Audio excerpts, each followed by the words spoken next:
much. We just met last night, but I was very impacted by what she has experienced and shared. And one Bible verse that came to my mind okay, a Bible verse that came to my mind when I was going through some photos that she shared with us last night was Luke 19:40, when the disciples are crying out for Jesus, and they say, "Please quiet your disciples." And Jesus' response in Luke 19:40 was, "If they are quiet, even these stones will cry." So it was like Martha is voicing the suffering of our brothers and sisters in Middle East. God is using her, is using the photos that she has taken from those stones, the rubbles of the houses that have been destroyed. And as Pastor Mark just said in his prayer, it's a cause much bigger than us. So many times we're concerned about our own well-being. And having the honor and privilege of having Martha with us just show us how great our God is and his purpose in our lives. So I do not know much about her background, but I know that she is being used by God to waken us up. And I appreciate that we all came this afternoon. And I want to hear from her about her background a little bit more. Thank you so much for coming this evening. Thank you so much. About me is not that important. I spent 3 years in Iraq with State Department. I fell in love with the people, and then it just became my passion. So I had to retire from my real job working for the government so that I could volunteer full-time.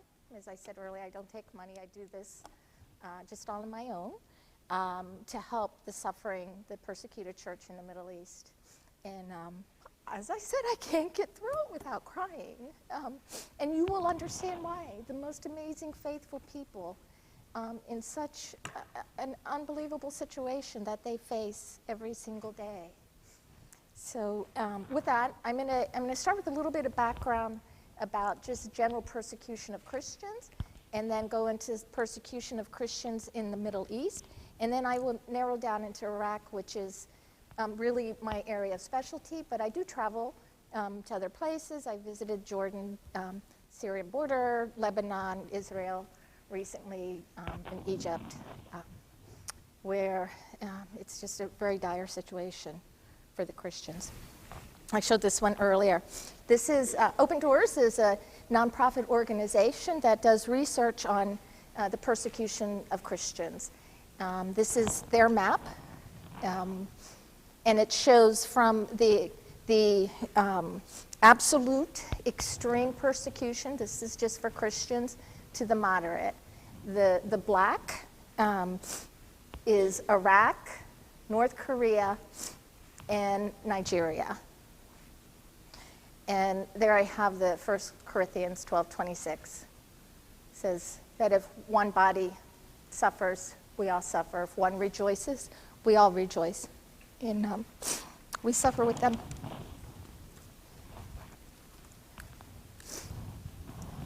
Every month, again, this is from Open Doors, this is an updated one. Every month, 255 Christians are killed for their faith. 104 are abducted. 180 Christian women are raped, harassed, forced into marriage. Churches are attacked, 66 churches are attacked. And 160 Christians are detained and imprisoned without trial. Again, as I said, it's not for wrongdoings. It's because of their faith and their love of Jesus. Today, Christians are facing the worst persecution in history. About 250 Christians are being persecuted due to their faith. This represents 1 in 12 Christians. That's worldwide. And it's being ignored by the international community, by the UN. And that's why I'm here, to try to help open the eyes and educate people. And then you can be the voices and advocate on their behalf. In Iraq, more than half of the Christians became internally displaced. Refugees is when they leave their country internally displaced, is they've been forced from their home to another location. So more than half of them. Actually, it was more than that half.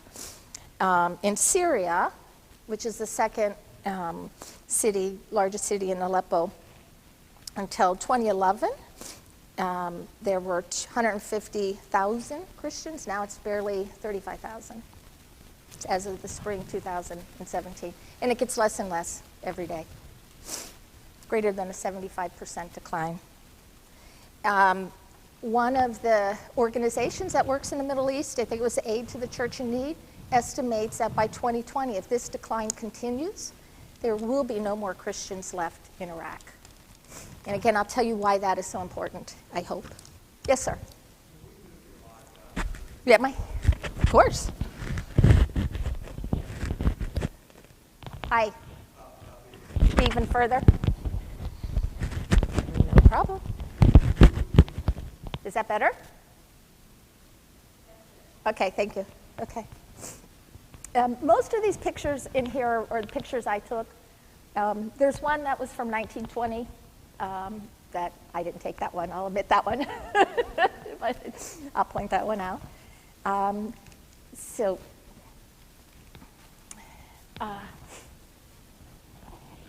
There was a priest, Father Daniel, and it says it all. We pay for our faith. Today there's an urgent call from the Christians in the Middle East. This is a picture that I took at a funeral. One of the days, I've made, I don't even know how many trips in and out of the Middle East. I go every few months to check on the update, and I just come back and advocate. I'll show you more about, the background of this picture, but the situation was so terrible, they tried to escape, and the whole family drowned, and this is a picture from the funeral. About the Christianity in the Middle East. There's a saying in the Middle East, and specifically in Iraq, first the Saturday people, then the Sunday people. You know what that means? Okay. You know what that means? Yeah, so there used to be actually a significant number of Jews in Iraq. There's maybe today 3 or 4. They're gone. And next will be the Sunday people, the Christians. Christianity originated in the Middle East in the 1st century AD. And it was one of the major religions in the region from the 4th century Byzantine reforms until the Arab Muslim conquest of the mid to late century AD. The Christians now make up only 5%, probably even less than that. This was done last fall, this slide, so it's probably less, which is down from 20% in the early 20th century.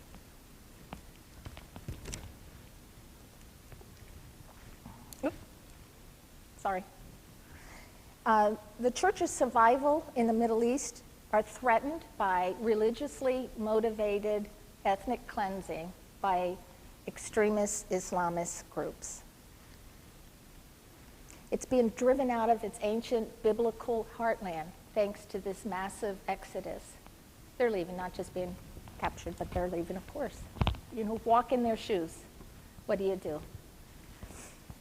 It's on course to disappear in both Iraq and Syria. This is a picture that is from 2010.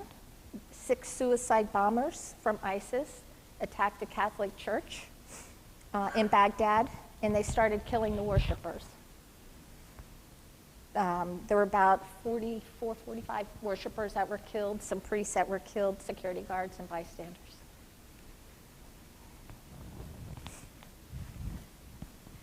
This, of course, is Iraq, map of Iraq. The circled area is where the majority of the Christians are today in Iraq. Again, they used to be all of Iraq. The Mesopotamia, you've heard of Babylon, you've heard of Nineveh. This is Iraq, okay? But now they're in this small area, what's called the disputed territory. Our Christian homeland is a disputed territory between the Kurdish north and Baghdad from the south. So Sunni, Shia, and the Kurds all want this area. And there's a good reason, they think, and I know. When I was driving out from the Christian towns going out towards Sinjar, which is an area where the Yazidis are, and I'll talk just a little bit about them in a second, you could see the oil wells pumping. This is an area where the minorities live in Iraq. There's a lot of oil there. Yeah. One, it's called an Ashaish, like a special police, came to a Dominican nun one time in the middle of the night. They used to come in and rob and go back out. And she said, "Why are you doing this? You must go, leave us alone, this is our home." Our forefathers are buried under these grounds. They said, "Fine, you can have your bones under the ground, we're gonna take everything else. You leave." So I mentioned the Yazidis. They're not Christians, they're not Muslims. It's an ancient and a proud religion from Mesopotamia. There's probably less than 1 million left in the world. Their calendar is 4,750 years older than the Christian calendar. Pretty amazing. About 990 or so greater than the Jewish calendar, and 5,329 greater than the Muslim calendar. For the past 700 years, the Yazidis have had a long history of persecution. In fact, they estimate that over those years, 23 million have been killed by Muslim clans and politically driven ideology. The Muslims call them the devil worshippers because they're not a people of a book. I've been to where they are. I've been to their main temple. They're peaceful, loving people. The Christians and Yazidis have lived side by side for centuries. And in fact, when these attacks take place, they protect each other. There have been 74 genocides against them. And when ISIS attacked them, which was, I think, August 2nd or 3rd, something like that, of 2014, they rolled into town with bulldozers and their tanks that they stole and guns, and they had nothing because just before that, like a week or so before that, somebody came in and took all the weapons from the Yazidis, so they could not protect themselves. Today, there are still 3,000 women, men, and children of the Yazidis missing. They had captured, I think there was an estimate of almost 7,000 women that were taken in captivity and being sold for as little as a couple of dollars, being passed around from one member of ISIS to another member of ISIS. And depending on your eye color, they've been attacked so many times. Many had blue eyes, look like me, blue eyes, blonde hair, red hair. So if you had lighter eyes, they'd get a few more dollars for them. They raped babies. Sorry. So I'm going to talk now a little bit about Iraq. It was brought to Iraq in the 1st century AD by St. Thomas the Apostle and St. Thaddeus, also known as St. Jude. And Pastor Mark, anytime you want to step in here, you can just please feel free to correct or add anything that you want to this. Thomas and Thaddeus belonged to the 12 apostles. The Christians in Iraq consider St. Thomas as their father. Okay. Because of their stories, the St. Thomas and Thaddeus, because of their stories, which became part of the biblical tradition, Thomas and Jude preached to them, there was a new understanding of the stories, and they became the first to convert to Christianity, the first nation to convert.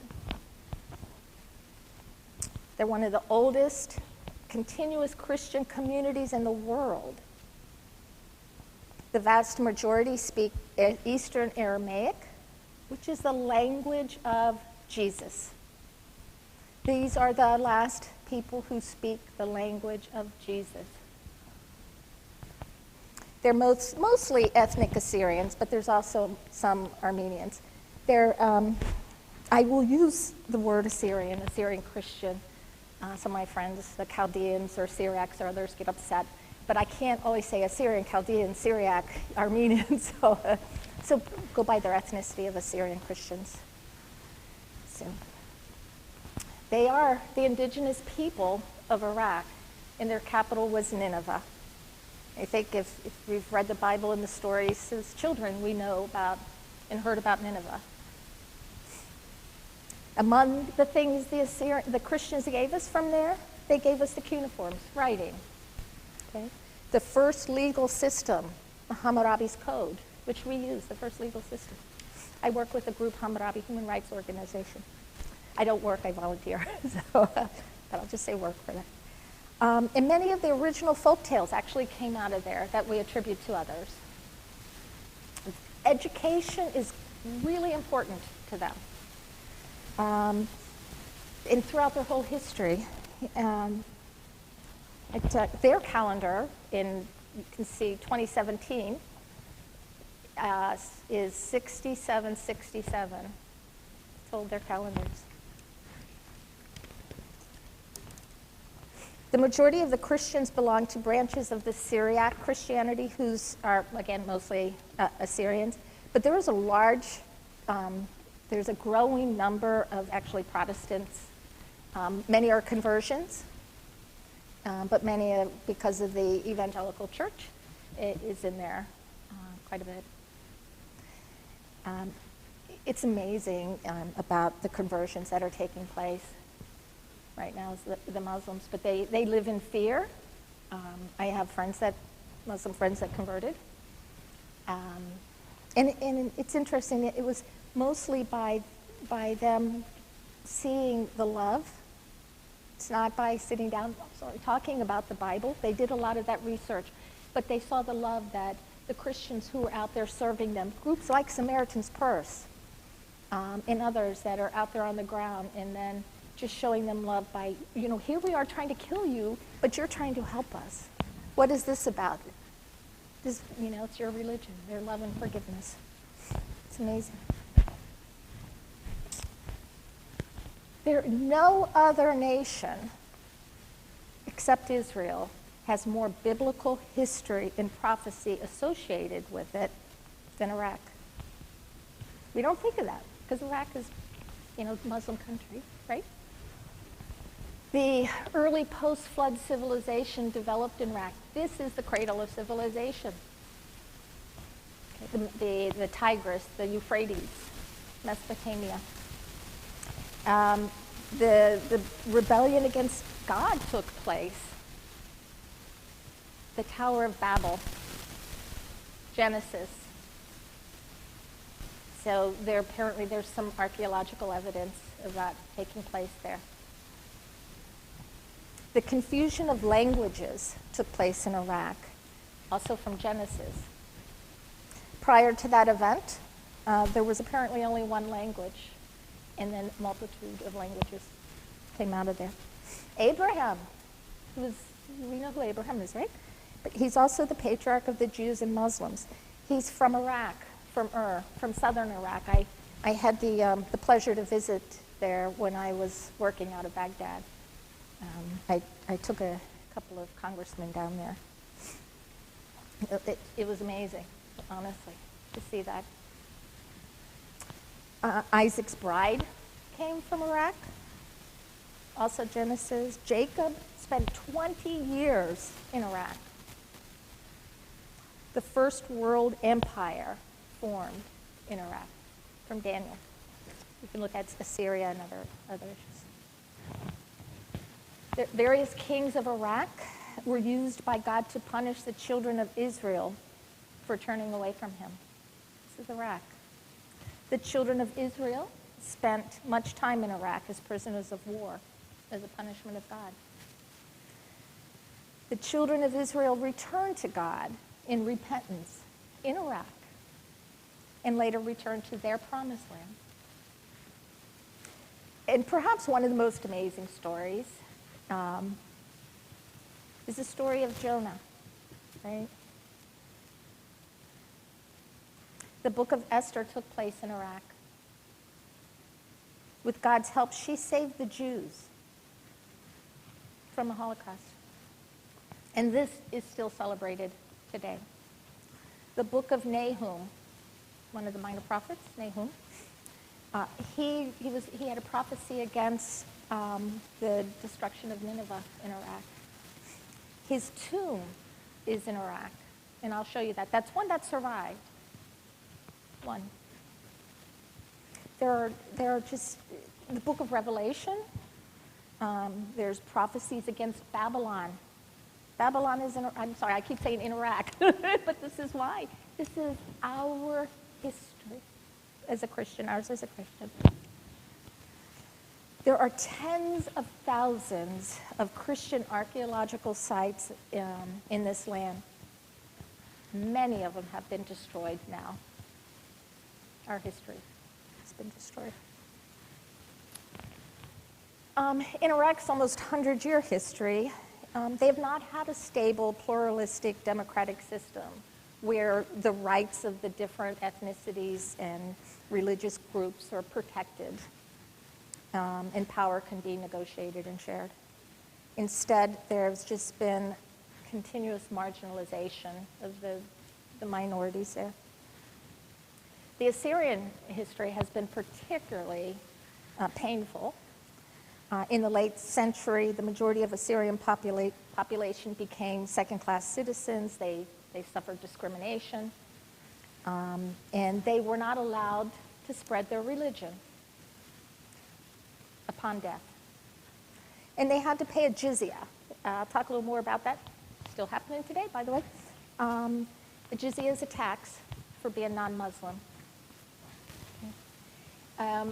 One of the Assyrian historians has said that every 45 years there's a major attack against Christians in their country, and it always starts on a Friday.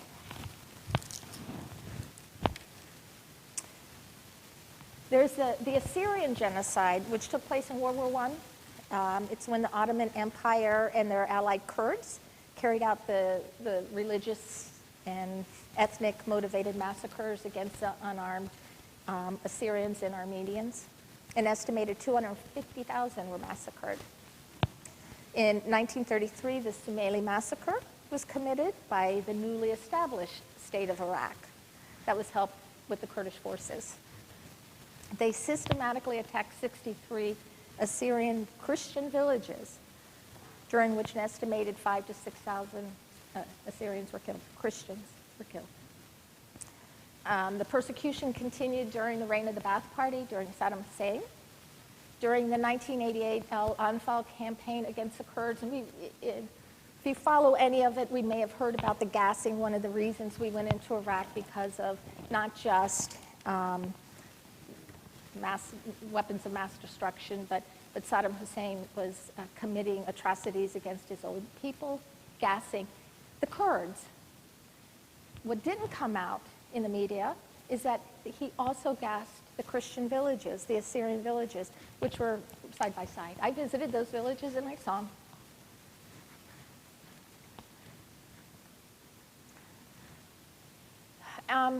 And I don't know if you can see this very well, but if you look real closely, this is in Somalia. This is one of my photos. You can see there's still the bones from the mass grave that are there. They're not really able to memorialize these genocides that have taken place. There won't be reconciliation. There won't be peace. People need to be able to memorialize their dead, their history, and they can't do it. But if you look real, I think, carefully, right here, some of the bones still sticking out, some fragments. And this is where the term genocide came from. It was from the Somaili massacre.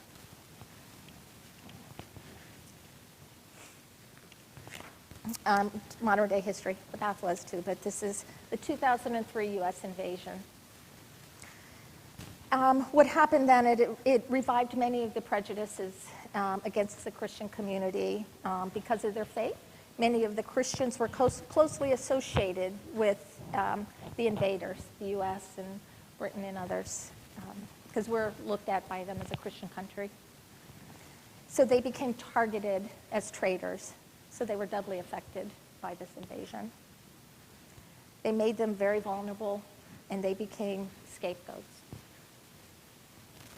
This is a picture of a church bombing as well. In 2003, the Christians numbered 1.5 million.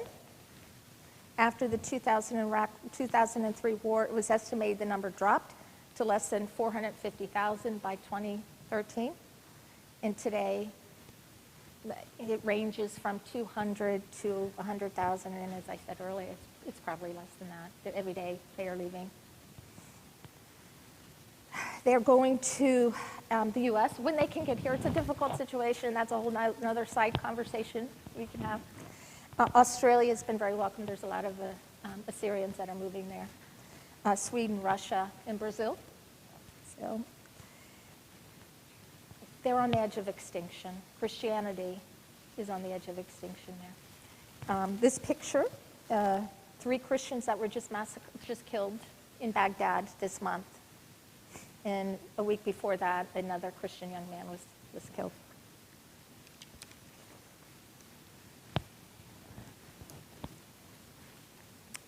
This is a picture from a door in Carmeles, which is a Christian village inside of Nineveh. The scratches are from ISIS. And it says, ISIS vows to break the cross and have it fall, which means ISIS will defeat Christianity. I'm going to talk a little bit more about that. The Caliphate, ISIS. You guys familiar with ISIS and the Islamic State? So on June 10th, ISIS, the Islamic State, captured Mosul. Mosul is the second largest city in Iraq. At that time, ISIS ordered all the Christians to convert, pay the tax, the jizya, or face execution. On July 18th, they revoked the tax as an option and announced that they would have to leave, I forgot the convert, or be killed. Those are their options. Then on August 7th, 2 children and a woman were killed in Baghdad, Karakush. You might hear as I go on use the word Baghdad, Karakush, Hamdaniya, Karmeles. It's all pretty much the same area, but because of their conquering, one word is Turkish, one word is Aramaic, and one word. But so, most maps you see Karakush, but the Assyrians call it Baghdad. So in the middle of the night, this is unimaginable, right? In the middle of the night, again, because all their weapons had been taken from them a week before. Does that mean somebody knew something was going to happen? Maybe. But in the middle of the night, at least 200,000 human beings fled as ISIS was attacking them.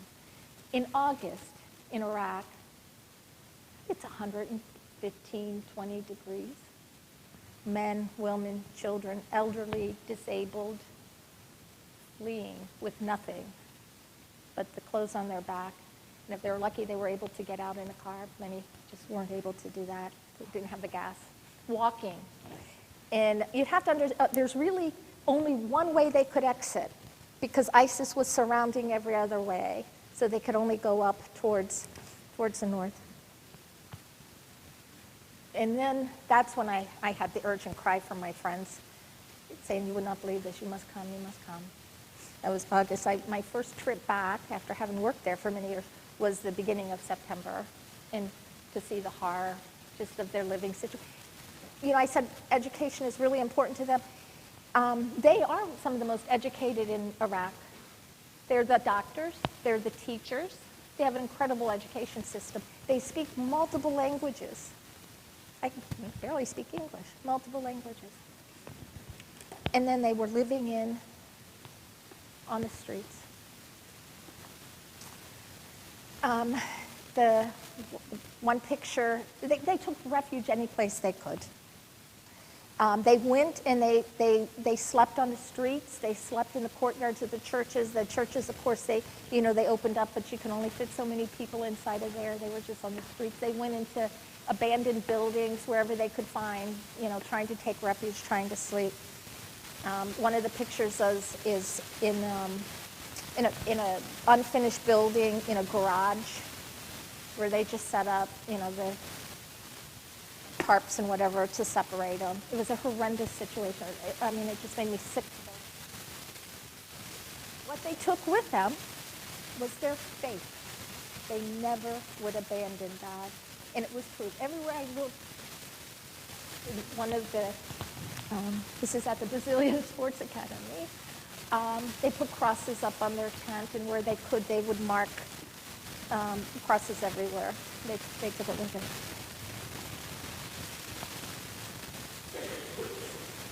After taking Mosul, started destroying and occupying and converting everything they could to mosques, to torture chambers, to prisons, whatever they could. They destroyed monasteries, March 2015. This isn't even a complete, this is a very small list of what they did. They severely damaged others. I'll show you pictures of this. They destroyed whole cities. They destroyed the ancient city of Nimrud. And I'll show you pictures of that. The artifacts from the museum, the Assyrian 700, whatever, thousands of years old artifacts they destroyed. They wouldn't allow music, anything like that. They destroyed the walls of Nineveh. I heard they were going to do this. I reached out to a general, and I said, General so-and-so, U.S., I said, ISIS has said they're going to destroy the walls of Nineveh. The response was, they can't do that, they're too large. It's impossible. They did it.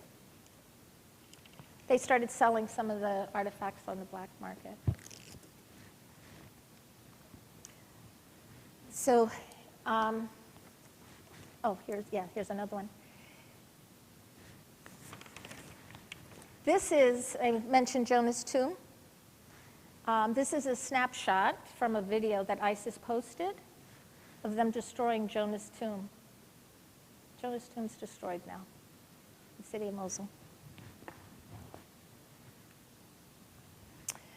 So we hear this genocide in the Holocaust, God bless them, but it was never again, right? We will never again let this happen, the Holocaust. Well, it's become an empty cry. The world has looked the other way while the Christians are being killed. I work closely with several groups to try to get the genocide declaration done at Capitol Hill and in Congress and at State Department. I got a lot of pushback.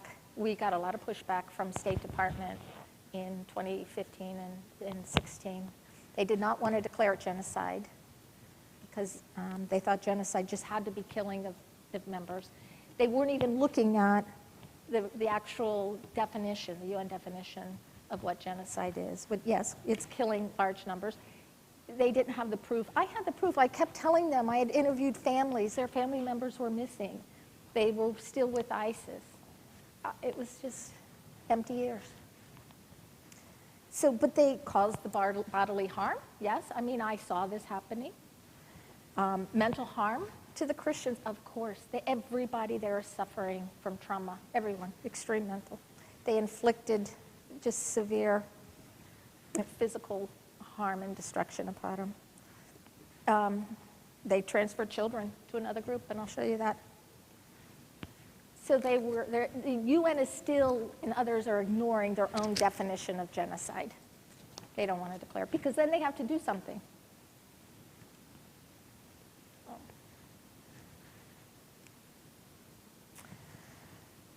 After ISIS seized Mosul on June 10th, 2014, for the first time in 1,600 years, there was no Mass celebrated, and the church fell silent. This is a picture I took of one of the church bells that ISIS had knocked down. After the place was liberated, I went right in and started looking at the destruction. Unbelievable. I saw that the historic churches had been destroyed, for sure.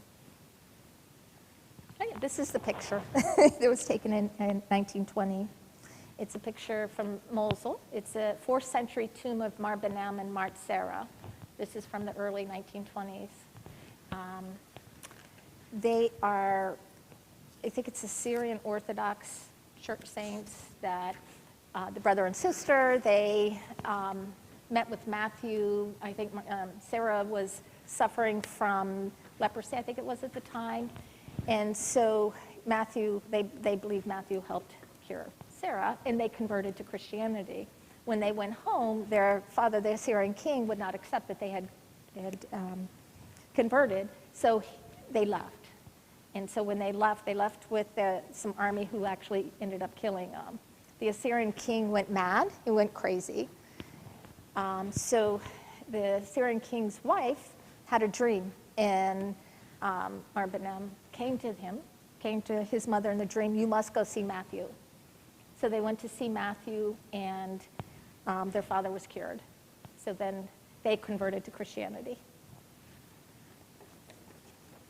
This was the tomb. This is the tomb today, destroyed by ISIS.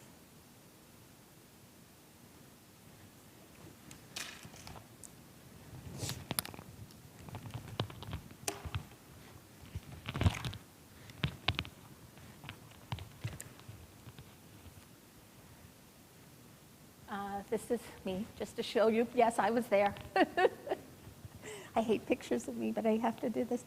This is the Martha Monastery right next to the tomb that was built in the 4th century. I don't know if you can tell very well. It doesn't look very damaged from here, but the inside was completely damaged, and you can see some of the writing on the wall a little bit. ISIS, every place they were, they wrote property of the Islamic State, property of the Islamic State.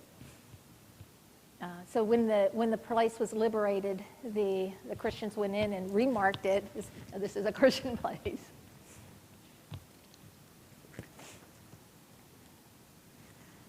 This is the inside of the monastery.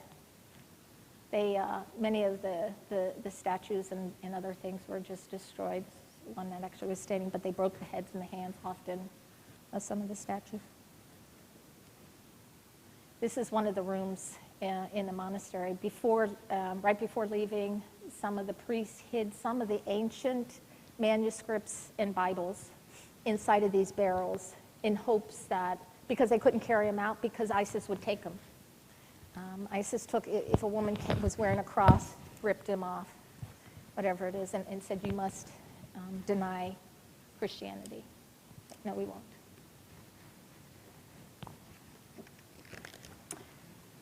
Thank you, Lord. Some of them were saved. So here's a picture of the barrels with some of the manuscripts in some of the old Bibles that were saved. Inside the same monastery, though, this is evidence of the bomb making, mortar making. They used the church and others to make bombs and mortars. Unbelievable. Of course, it was still there when I got there shortly after. This is a little more about the history of the Assyrian. This is from the book of Genesis, the Nimrod. This was the gates of Nimrod. This is a snapshot from ISIS video destroying Nimrod. Okay, you can see up in the corner the Islamic State flag. They post everything. So I know that was kind of good and bad. At least we could see what was happening. The neighbors miles away said they felt the ground shake from this explosion. It was so tremendous. This is a part of the city that's left. You can see a little piece of it. This is a Lamassu. It's an Assyrian protective deity. Which is often, if you look close, you can see it has a human head, and it'll have a body of a bull or a lion, a bird's wings. Used to be on the walls. You look real closely. This is what wasn't destroyed completely. This is the tree of life, they claim. This is the tree of life, which is mentioned in Genesis and Revelation. There is a Christian friend of mine from Iraq. He said, because this wasn't destroyed, we know we will return. This is our lifeblood here.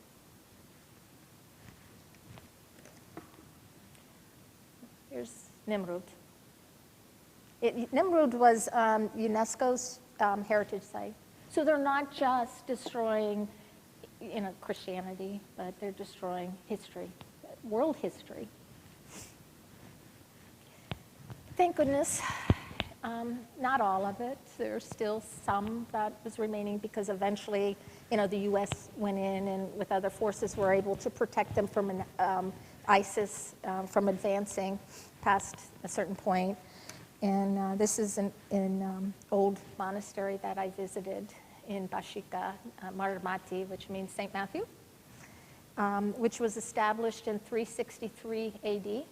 When I was coming here, I was looking at a sign of something that said, established 1870. It's like, yeah, that's pretty old. Yeah. So this is only 20 kilometers from Mosul, and it's recognized as one of the oldest Christian monasteries in existence, and it's known for this magnificent library and collections of Syriac Christian manuscripts. I visited there. I watched some of the final battle of Mosul from up in Bashika. I had spent the night up on the mountain with Bashika with the Peshmerga, and watching the battle take place as others were preparing to go in and liberate Mosul. And then I was up there watching it because you could see all of Mosul below, and you can see the bombs and feel the shaking standing from up there because it's up on a hill. The roads to get there, if you're afraid of heights, which I actually am, I just pray the whole time. I sweat thinking about it. You'll see one of them, which isn't even one of the worst roads. And I went some of the magnificent churches up north that weren't destroyed. There was this one church, they don't even know how old it is. It was in a cave, and it had an old door that closed it. So not a lot of people know that this church was even there. It was a church. It was just a hole in the cave. And the road to go up there was just, and I don't know how their brakes are, and and there's nothing to protect it, and when they're driving, they're talking to you or on their phone like this, and I'm like, and they're like, what's the matter? I said, well, somebody's got to watch the road, and very fast. I said, oh. This is another monastery in Al-Qush that was not destroyed. Al-Qush is beautiful. When I first went there, I actually could imagine myself sitting out on one of the little deck things, drinking a glass of wine, watching the sunset. It was just gorgeous in this place. This one was founded in 640 AD.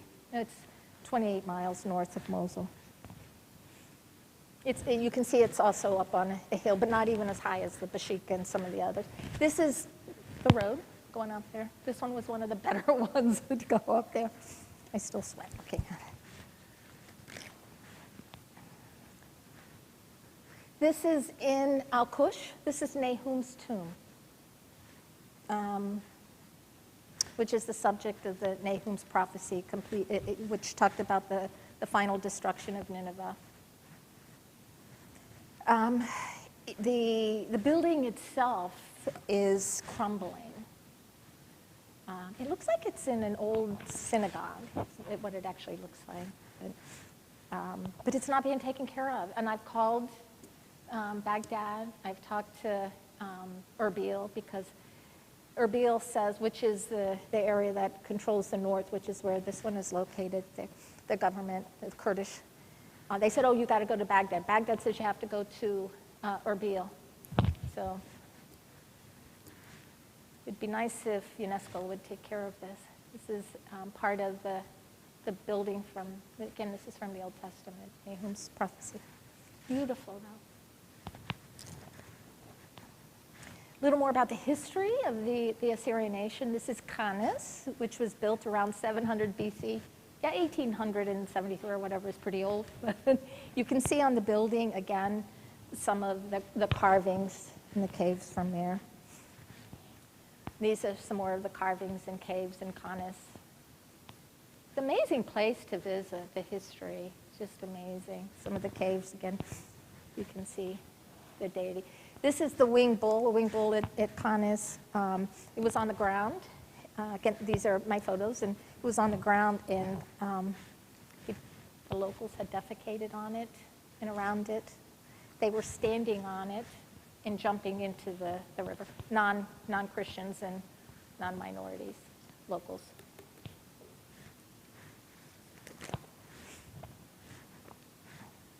So a little bit about the Nineveh plain. The first flag is there, a Syrian flag. They're very proud of it. And the second was the Mineral Plain Protection Unit, which is a group of locals that got together that decided that they're going to protect their homeland. They don't trust anybody, would you? Yeah, everybody abandoned them. So the only way they will accept protection is just from locals now. Got some support for that. This is the largest Christian town in Iraq today. This is that Karakush, Hamdaniya, Kamnes type area, if you look very closely. This is the destruction. This used to be a very vibrant commercial area. You can see it's been destroyed by ISIS. More of the destruction of their commercial area.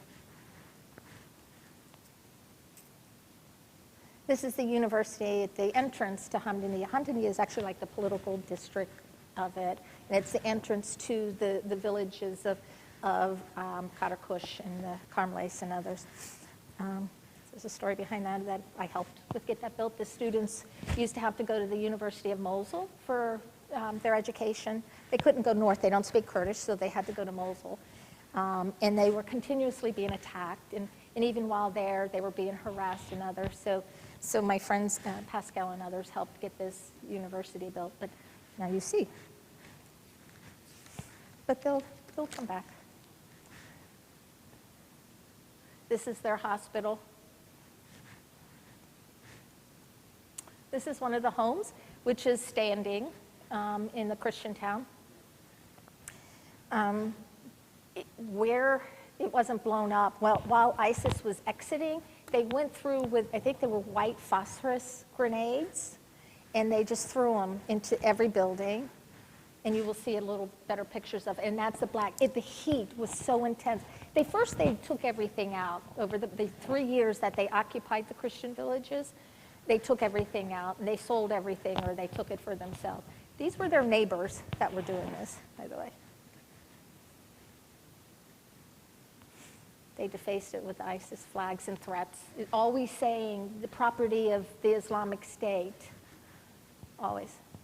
I'm standing here in front of this gentleman's home. This was his first visit back to see his home after the area was liberated.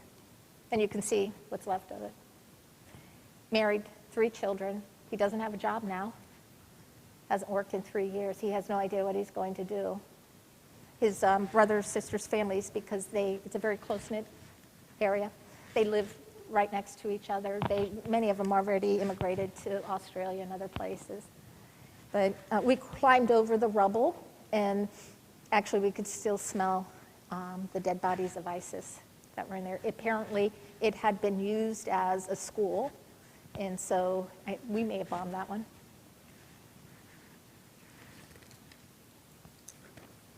Again, this is some of the shops and some of the writing, which you can see that's some of the commercial area. Where they would put flags everywhere. They'd put their cloth flags, or they would write their flags, the Islamic State, all over.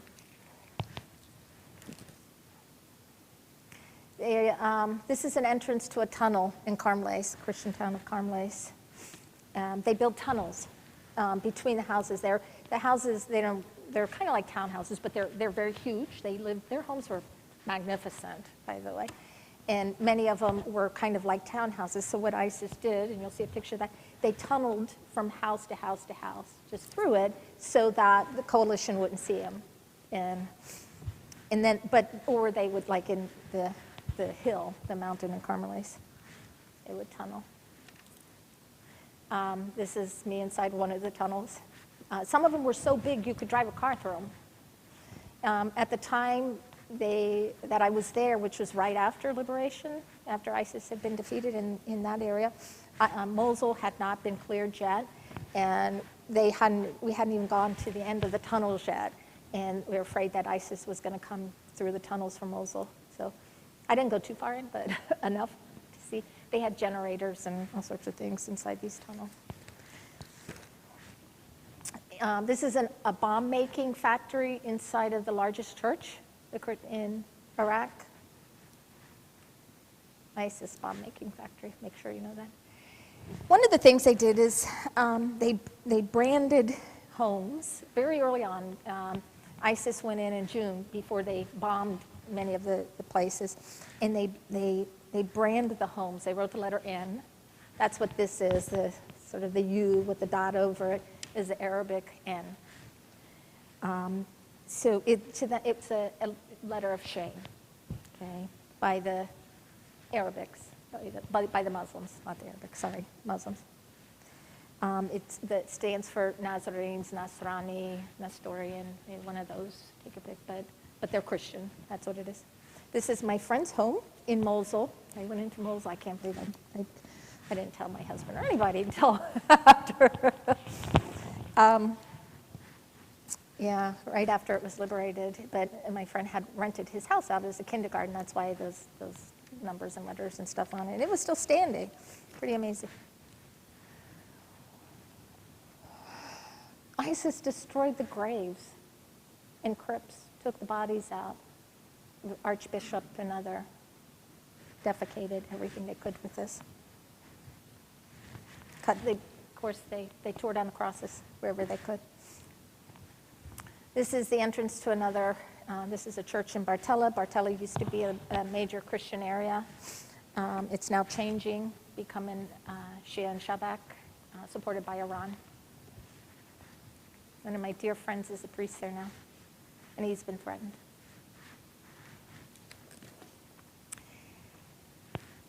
They destroyed the crosses, as I keep saying, something that shows us love. It's a symbol of love to us. They carved them out of the buildings even. I guess maybe I don't know if they took a ladder, the one that's the story up, they chiseled the crosses out.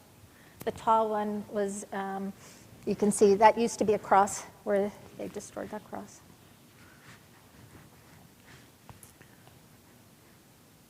This is the largest church in Iraq. This is the Church of the Immaculate Conception in Karakush. It looks okay. You can see the black on the windows from where it was burned on the inside, and I'll show you that.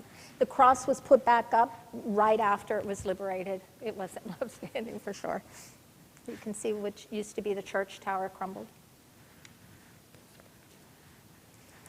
They used the courtyard of that church as target practice. This is where they burned books and Bibles, in the courtyard. That's the ashes and everything were still there. This is inside one of the convents right next to the church. This is, I believe, part of the Quran. They held hostages in the church, Yazidi and other hostages, and they forced them to convert, and they would make them say whatever this part of the Quran is all the time. They had to try to make them memorize it.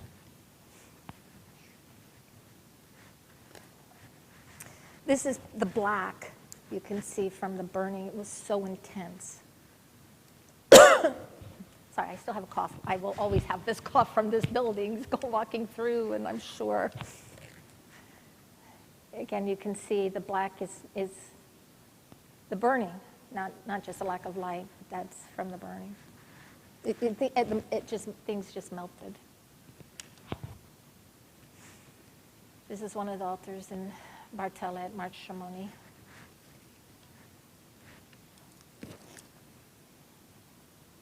This is the Dominican Sisters convent, my friend's sister Diana going back to visit her room for the first time.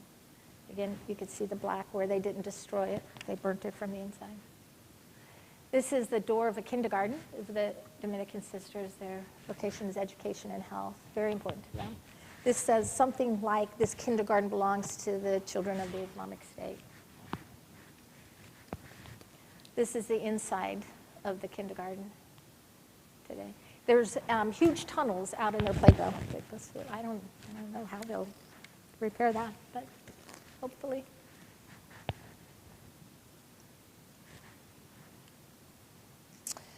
This is another church that actually we bombed. That was built, I believe this one was built with raising the funds from the locals. They wanted their own church. It's at a cemetery. My friend that took me there, Johanna, his father is buried there. There used to be crosses on those doors where ISIS, again, couldn't break it or chisel it or something. They painted over the crosses. That church is gone. It's just the front of it, by the way. I don't know how that front is standing. Yeah. This is Mosul. I went into Mosul again right after it was liberated. Johanna and I, just on the spur of the moment, we went to the Samaritan's Purse, beautiful hospital that they built, and it was right outside the gates of Mosul. And he said, "You want to do it?" I said, "Yeah, we'll do it. Let's go." So we went in, and it's bad. But boy, was I surprised that the life that was still going on inside of Mosul, which again was completely occupied by ISIS. If you did not convert, the Muslims had to become part of the caliphate, the ISIS, and accept their very hard ways. But people were walking on the streets, cars were going, shops were open, and this was right after. Unlike you saw the Christian villages that were completely destroyed, there was no life when we went in there. This is a church, the Church of the Holy Spirit in Mosul. These are Muslim families that actually took refuge inside of the church for 3 years when ISIS occupied, 3+ years when ISIS occupied Mosul. I think it was in 2006, Father Ghani and 3 of his deacons had just left Mass and were shot, sprayed with bullets as they left right on the streets.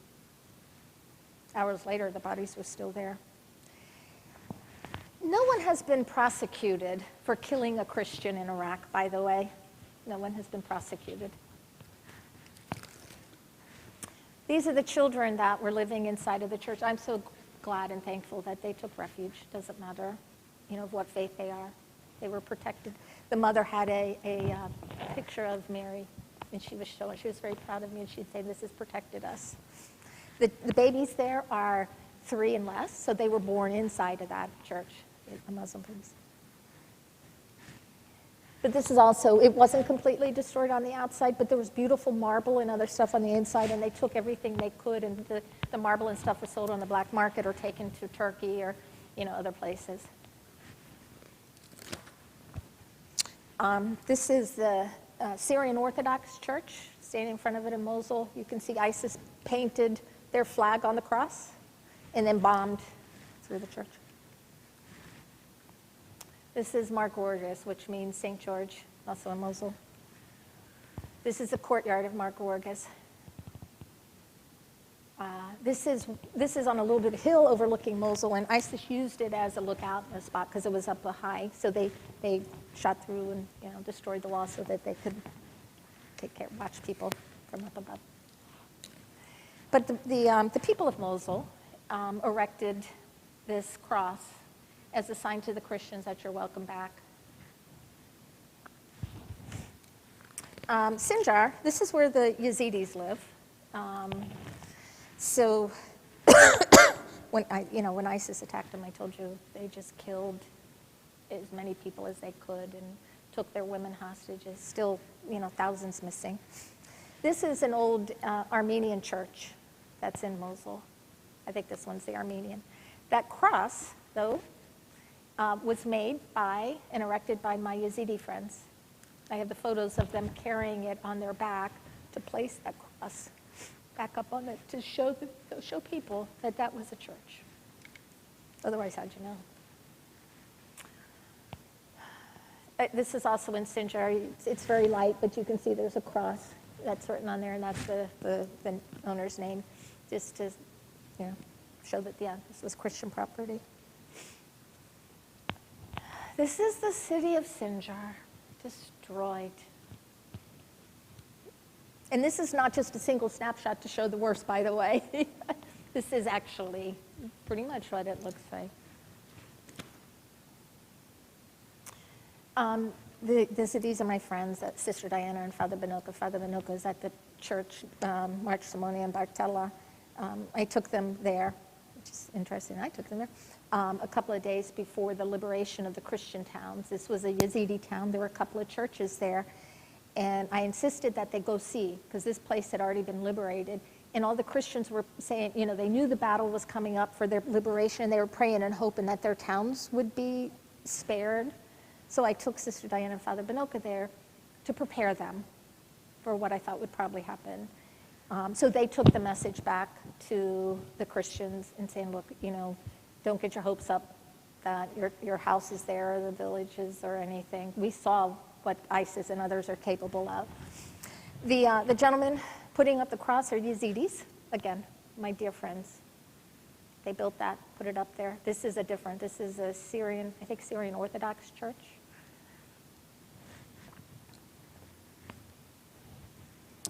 These are some of the faces of the children of Nineveh. I was surprised, actually.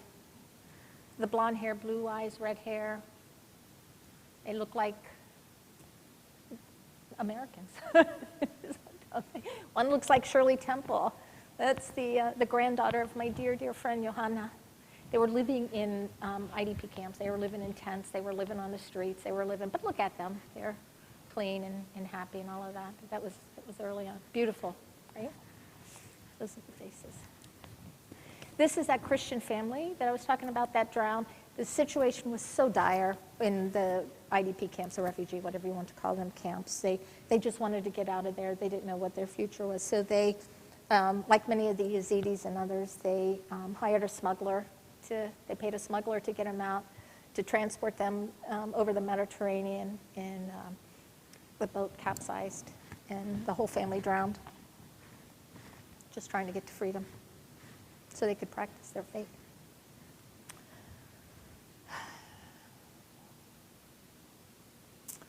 These 3 children were held by ISIS. Their mother and father also were taken with them to ISIS. They tried to force them to convert.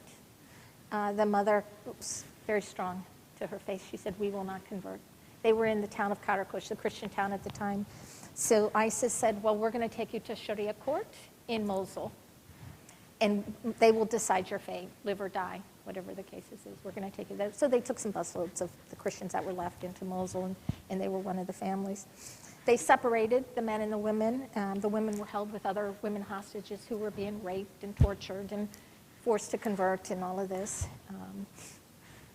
The mother and the daughter were there, and the father and the young boy, and the father and the older one were separated. And ISIS would come to them, you're going to convert. They said, no, we will never convert. So then ISIS again, you will convert. So they said to the father, all right, if you don't convert, we're going to take your oldest son, and we're going to send him off to a jihadi training camp. We're going to sell off your younger son. We're going to take your wife and your daughter, and we're going to sell them to ISIS. Or we're going to kill your younger son, and we will kill you. What do you do? I don't walk in their shoes, but I know the Rangers and others are trained to live another day. You can say the words whatever you want. Okay, yes, I will convert. But it's words. It's not what's in your heart. This is my friend also, who was kidnapped by ISIS. She was sold 20 times. She's a Christian. She was sold over 20 times, every single time raped and tortured. She tried to escape one time. She jumped out of a 3-story building, broke her leg. She was left to die for the most part on the street. And then finally some ISIS member came along and thought she was maybe pretty and worth saving and took her. Eventually she was taken into Syria, which Raqqa in Syria was the capital of ISIS, the hotbed in Mosul, and she was taken in there. But eventually she was smuggled out just the end of last year with some other Yazidi women. There was a good, because so many Yazidi women were captured, some of the good people helped set up a smuggling ring, and some people collected money and were able to pay to get some of the women out. The girl in this picture is Christina. Christina was held by ISIS for 3 years. She's a Christian. They were, I think it was in December of one year, ISIS decided that maybe they couldn't take care of everybody anymore. And instead of killing them sort of out of goodwill, right, they decided to release a few disabled and elderly, a couple of Yazidis and some of the Christians, so they load them up in buses. Well, Christina's father is blind, so when ISIS came in, they didn't leave, so then they were captured. So, but when they were on the bus to leave, and ISIS came in and snatched Christina, baby Christina, 3 years old, from the arms of their mother, from the bus, and she went hysterical, went running out. And ISIS just said, get back on there or we'll kill all of you. And for 3 years, she didn't see her baby, Christina. When she came, when Mosul was finally liberated and she came, she was freed, she could no longer even speak her language, the Aramaic, the Christian language. This is another couple, Christian couple, that was held by ISIS, tortured, raped. Amazing, huh? They don't care. So the question I asked from the very beginning of my friends is like, okay, because they kept saying, this is the end of the word, no more Christianity. It's like, is it? Is this the end or is it a new beginning? I want to look at the positive side of it and say this is a new beginning, that people will be awakened to the fact that there are Christians who speak Aramaic, the language of Jesus, on this earth today, and it's worth saving. So to me, I think it's an awakening and a new beginning. Life is returning. There are some shops open. This is Matt. The front one is Matt Nowery. He's a country director for Samaritan's Purse. I ran into them at one of the only restaurant that was open then in the Christian village of Karakush, and some other friends. It was pretty awesome to see him there. The shops, a few shops, but more and more all the time are open. Some of the fruit and vegetable shops in Karakush. A gas station. They are gonna show their faith. They erected this massive cross at the entrance to the Christian villages in Iraq, at the Karakush and Hamdani in that area, to signify we're not going, we're Christian, and we're proud of this. This was from August 6, 2017, when I was in Karakush. This was commemorating the 3rd anniversary of the genocide by ISIS. This was in that church of the Immaculate Conception that was burnt out. You can see how black it still is. These are the returnees all attending Mass there. Of course, there's no electricity, and it's August again. You can imagine how hot this was inside, but they were going to go. Just right outside there was where the target practice was, where ISIS held the target practice, and they burned the Bibles in the courtyard right there. After the service, we held the candlelight vigil around the town, and carried the cross and just prayed, and had a little celebration that it was freed and liberated. This is my friend Johanna, who works with Hammurabi Human Rights, who takes me all over. When I go there, I go with him, and then I have a Yazidi who is my translator, is like my brother. He was a translator for the U.S. Army from, I think, 2005 to 2011. I trust him with my life. We spent the night, as I said, Adam and I spent the night in many very strange places on top of mountains with, people should know. Hitchhiked around. This is his home, again marked with a cross. He returned home in December. Some of the challenges for the future, this is where we are today. What's going to happen? I heard today that they celebrated, of course, Palm Sunday, and I think they said there were 5,700 families that have returned that were celebrating there. Amazing. But 40,000, it's maybe 50. So they're still stuck in that disputed territory between Baghdad and Erbil. The big challenge is security. This is part of the Nineveh Plains Protection Unit that I talked about. They went around as much as they can as soon as they were liberated, erecting crosses all over the place. They will only trust local protections, Christian protection units, working towards that. The challenges for the future, again, is that, it's the Shia and the Sunnis continue their sectarian, their battles, and they're stuck in the middle of all of, much of what is going on. The militias, the Shia militias that much of which are trying to take the territories, many paid by Iran. Those are their flags in the Nineveh Plains Protection and the Iraq flag. I showed this picture earlier of Mar Guargas, one that I took earlier. Again, this is showing a challenge. The Shia militia came in and put their flag on top of the church. That's what that is. It's the same. The PMF is the Popular Mobilization Force, which is a militia. It was in 2017. This is in Bartella. The September 15th, the Imam Khomeini Elementary School opened. It was a gift from the Islamic Republic of Iran. Bartella was a Christian town. Justice for the victims and families. There cannot be reconciliation without justice. I mean, they've got to learn. These are bones from a mass grave. There are mass graves all over, mostly in Sinjar. Just this past month, we're at the end of March, it could still have been in this month, they found a mass grave in, I think it was Western Mosul, or Eastern Mosul, 40 Christian bodies. But there was no genocide, right?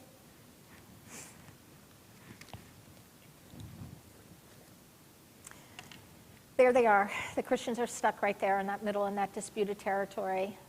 That's where they're located. So they're continuous in Nineveh area, the Christian area. Just between, see where Mosul and Erbil are? Most of the towns are right in between that. There's some up in the north, beautiful. Oh my gosh, that country is gorgeous up there. There's a few down in Baghdad and then some still down in Basra, but not many left. But they're still there.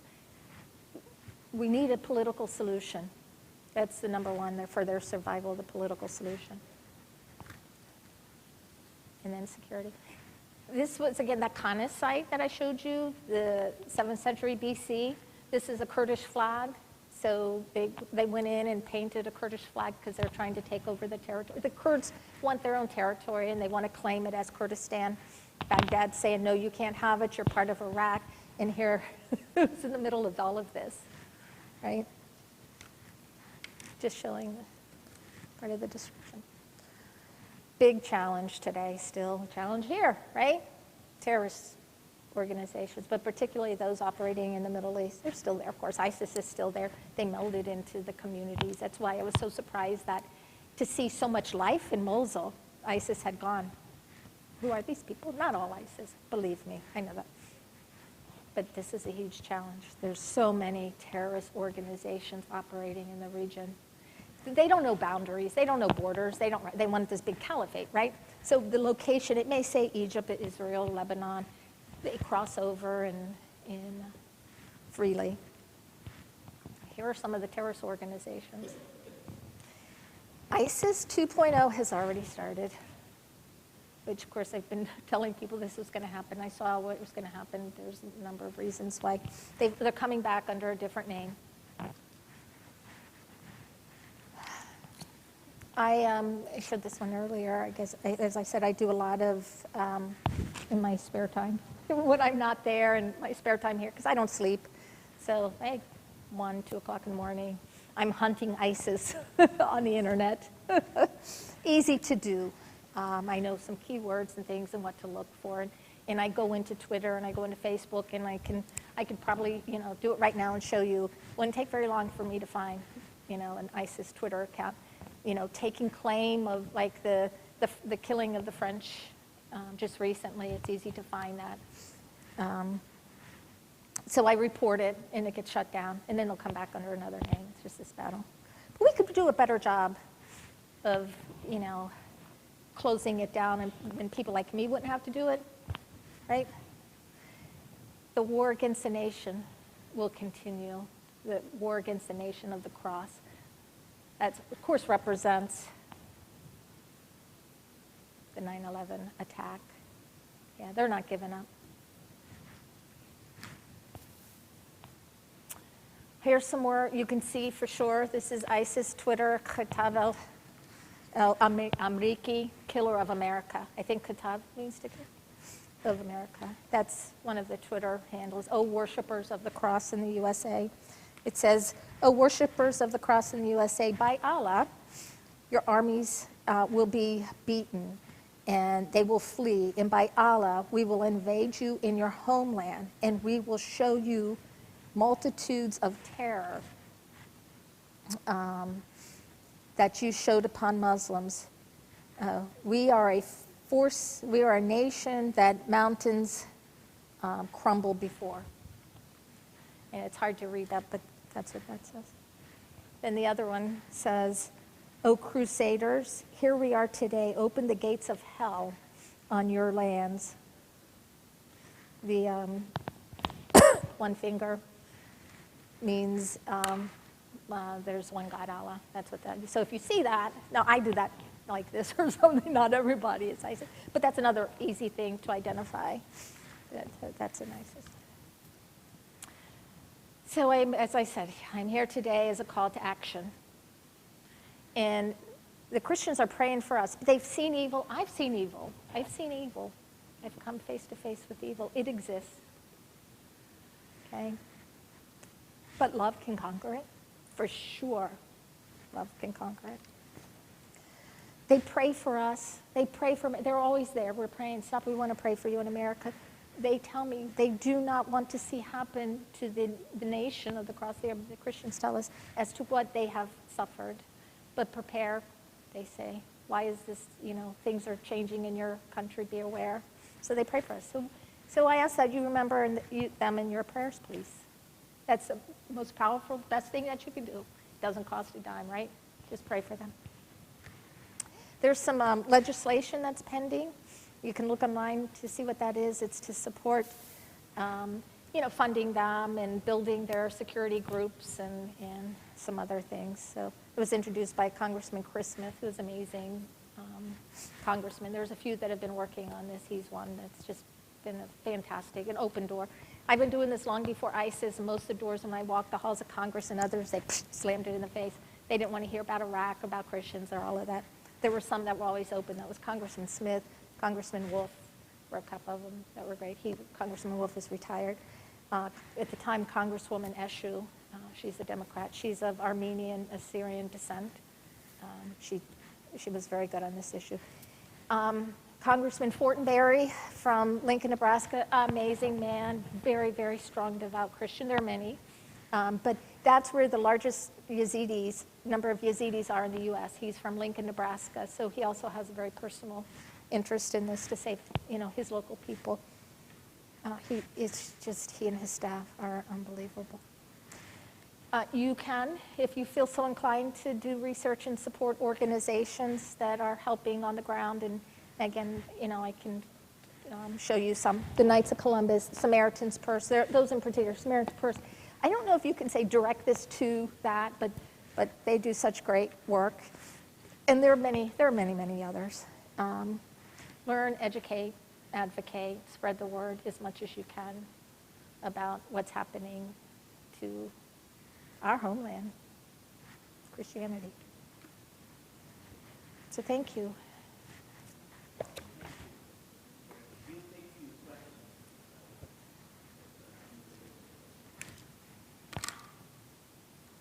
Hope it wasn't too depressing. There's hope.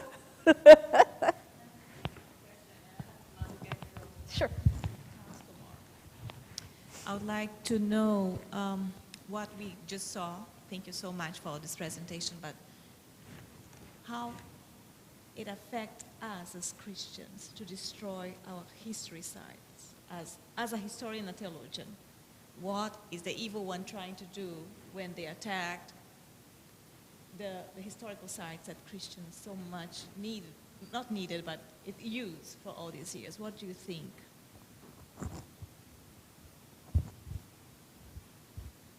That's a really, really good question. I mean, what is the significance? I don't,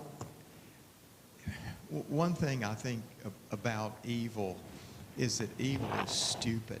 And I use that word pointedly and purposefully in all of its range of meaning.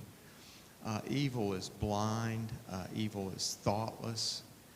And so evil just does this crazy stuff. And I think in the back of their mind, if we erase the physical evidence, somehow the reality is going to go away. I think that's vain and futile. The heart and life of the Christian people there is the carrier of the memory. But I think it's so vital. I mean, I'm so challenged and broken by this. As I said this morning, my concern is twofold. One, for my Christian brothers and sisters, and they're the ones that carry the memory. And there is resurrection, I believe that. The other thing I think, and my concern is for the cultures of the Middle East. If the wonderful cultures, and I think they are wonderful cultures, are going to be preserved, it is going to be by renewal of Christian faith in those cultures. It's not going to come from the evil that's at work there. They're destroying their own culture. And for the sake of our Christian brothers and sisters, and for the sake of the cultures of the Middle East, we need to pray, work for renewal and for revival. I think it's tragic that evil wants to just tear apart a beautiful history. But that's evil. I mean, I guess that's what we expect from evil. So I don't answer the question, but I just am broken by all of this. As you say, it's I don't know if it's depressing, but it certainly is. It breaks us to see it.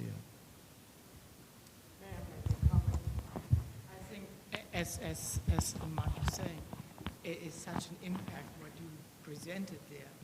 We should see this every day on television, that reality is being shown to the rest of our world that lives in comfort and thinks we suffer because our item in the store is not there and we get all distraught about stuff.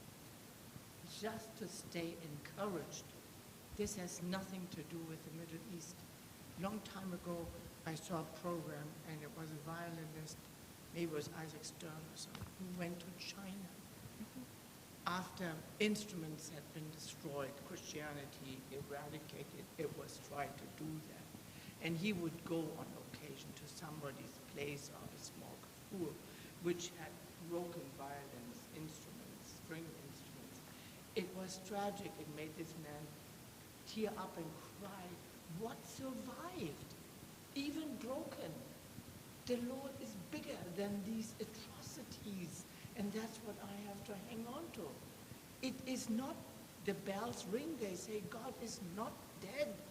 And what is suffered from Christians around us, you can't even comprehend that. But the devil will not be winning. Christ is victorious. And if you're that distraught and tragedy and give up, that they have any place left comes from the Holy Spirit purely. Amen. To uphold them. And so as you say, as everybody says, prayer. We've got to become aware that there's a rest of the world, that our wonderful environment gets, we need to hear that. I mean, how can we not have nightmares about it? Oh, I hope not. How can you deal with this? I mean, yeah, as you say, it's overwhelming. Yeah. In spite of that, it's not that I give up, it's the Holy Spirit holding me up where I falter and cannot carry this. Thank you very much. Yeah. Oh, I wish I certainly hope you don't have nightmares. I had them, but not now. You said that every 45 years they do something to Christians. On a Friday. They start attacking the massacres. The massacres start attacking on a Friday. When was the last- Usually after. This was with ISIS and others. When was the Usually, last attack? the last attack? It's every generation. So the last big one was ISIS. The day was Friday. So after their prayer, they come out of the mosque, and this is when they attacked the Christian villages. Just in August of 2014. Okay, August 2014. It's kind of an ongoing, but this is like the major genocide that's taken place right now. Yeah. So right now in Syria, for example, Turkey is bombing just heavily destroying this town of Afrin. You may hear about that now on the news, and there are Christians that are suffering there. But they're caught in the middle again. This one in Syria, in Afrin, is between the Kurds and Turkey. And this happened a lot still by Turkey also in some of the Christian villages, because some of the Kurds, the YPG, which are the Syrian Kurds, were helping the Christians. I mean, not helping the Christians. They were helping the Yazidis. As ISIS was attacking the Syrian Kurds, were helping them. So then they sort of occupied and stayed. But then some of the ones that are against Turkey went into some of the Christian villages. So then Turkey would come in and bomb some of the Christian villages. So they're just caught in the middle of this other war. They're not the ones instigating. Well, a friend of mine, Pascal Varda, she was the Minister of Displacement and Migration in 2003, 2003-4, I think, because we neglected the Christians when we were there rebuilding and reconstructing the country, and we were helping many of the other locations. She's like, what do we have to do? Do we have to start the bombing and killing? It's like, for anybody to pay attention to us? Why are we being ignored? No. Of course they won't do that, but that was just a cry of desperation and frustration. But they're just the most incredible, amazing people of faith. Yeah, I mean, there are just so many stories, personal stories I can tell you, of their not giving up their faith and family members dying as a result of that, and others. So. But there is the good news. I believe, truly, that this is a reawakening. Honestly, it's going to be slow. It's going to be, but you guys can start this too. Just 1 + 1. You tell one, and one will tell another, and it can happen. That Christians that speak Jesus' language are alive. This is our home. We can rebuild this. I think you had mentioned China, and I was told that the fastest growing Christian is in China now. So. Christian population. I don't know that. I haven't been there, but somebody told me that it's just amazing what's happening. And also the conversions that are taking place in other areas. I had some Muslim friends that converted. That I can't go into too much of the story because it puts them into danger, but she had a dream. She couldn't speak. She couldn't read. Very, very, very devout Muslims. Long backstory, but so she had a dream, and Jesus came to her and said, I am the way and the life. Through me you will find your salvation. Where did that come from? I mean, that was, of course, in Arabic, but she had never read the Bible. She didn't know anything about this, so she didn't make this up. Yeah. So the whole family converted. But they live in fear because under Sharia law there, that if the whole family converted, husband, wife, and children, but if the parents convert, they can take your children from you. So they don't want that to happen. So, thank you. Don't be depressed. It's a reawakening. Believe me. Thank you.